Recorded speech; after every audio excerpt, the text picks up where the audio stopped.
ভাস্তার birthday সেলিব্রেশনের কিছু মুহূর্ত। ভাস্তার birthday ছিল, এই মা খাইছে রে, কবে যেন বার্থডেটা ছিল। সাব্বাস বেটা। এই মা কি হবে, আই এম তো ভুলিং। ভাস্তা রাগ করো না কিন্তু, দাঁড়াও একটু মনে করে দেখি মনে পড়ছে কিনা। কবে যেন ও হো, মনে হয় সেপ্টেম্বর মাসে ছিল ভাস্তার বার্থডে। এই মা খাইছে রে, সেপ্টেম্বরের ভিডিও আজকে নভেম্বরের শেষের দিকে। বাপরে ভাস্তারে, কি আর কমবু, সরি।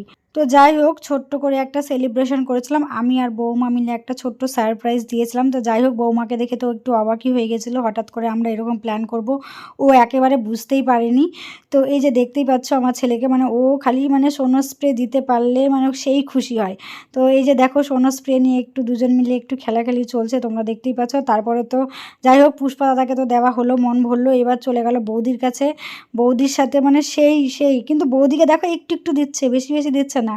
আর ওর দাদাকে একেবারে ভরিয়ে মাখিয়েছে। যাই হোক, আনন্দ করছিলাম, অনেক মজা হচ্ছিল। তো শেষে ভাস্তাকে বললাম গিফটটা ওপেনিং করতে। এই যে দেখো, গিফটটা ওপেনিং করেছে। গিফটটা কেমন হয়েছে তোমরা কিন্তু অবশ্যই কমেন্ট করে জানিও। তো যাই হোক, শেষে একটা কথা বলি, আমি কিন্তু ভাস্তার বার্থডে ডেটটা ভুলিনি, ওটা একটু তোমাদের সাথে মজা করলাম।